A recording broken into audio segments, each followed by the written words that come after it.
Gotten some new details about the case against the man accused of trying to force young girls into being his sex slaves. There may be as many as 50 victims and some of the evidence caught on camera because of the suspect himself. WLWT News 5's Janelle Walton begins our team coverage live from the federal courthouse where that suspect appeared in court today. Janelle.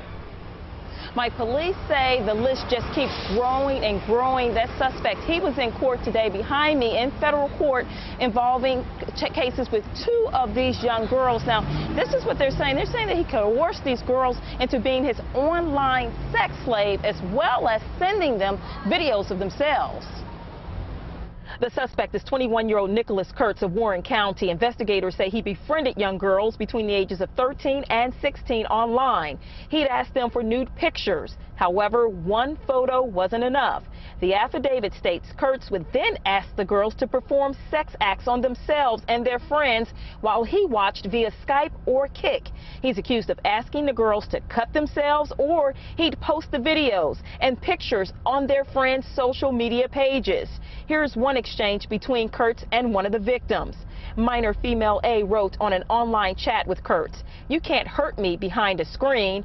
Kurtz wrote, "I won't be for long. 2 weeks, I will be there. Obey me and I won't come. Don't and I will. That is your choice."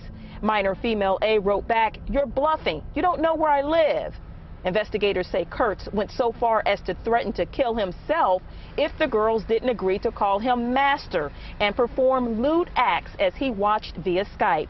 Police say one girl finally buckled under the pressure and told a friend and school counselor. And Kurtz was not given a bond today. He's being held at the Butler County Jail. Janelle Walton, WLWT News 5. All right, Janelle, of the two victims there in the court documents, one is from Wisconsin and the other is from New York. The investigation into this case is far from over. There are still thousands of emails to go through, and there could be dozens of victims. WLWT News 5's Brian Hamrick continues our team coverage with police who cracked the case. Well, when this case began, there were a handful of victims. But as detectives with Clear Creek Township dug into the case, looked at the suspect's computer, they found there were dozens and dozens of potential victims. It's technology used to terrorize. We obtained computers, laptops, so forth. Investigators say 21-year-old Nicholas Kurtz had a reach so widespread he was able to threaten victims across the nation and even in other countries. The lead detective is still sorting through tens of thousands of texts, emails, and pictures. He identified about 50 potential victims that could produce a case, and we're still weeding through those to see if we can get enough evidence now to substantiate that. John Terrell is chief of Clear Creek Township Police. He says disturbing is inadequate to describe what they've uncovered with the help of the FBI. I've been a policeman for 34 years. Probably the most sadistic-looking case I've seen in that 34 years as far as the internet. Police say Kurtz operated from this high-end home in Clear Creek Township, where he lived with his mother and father, who's a high-ranking officer at Wright-Patterson Air Force Base.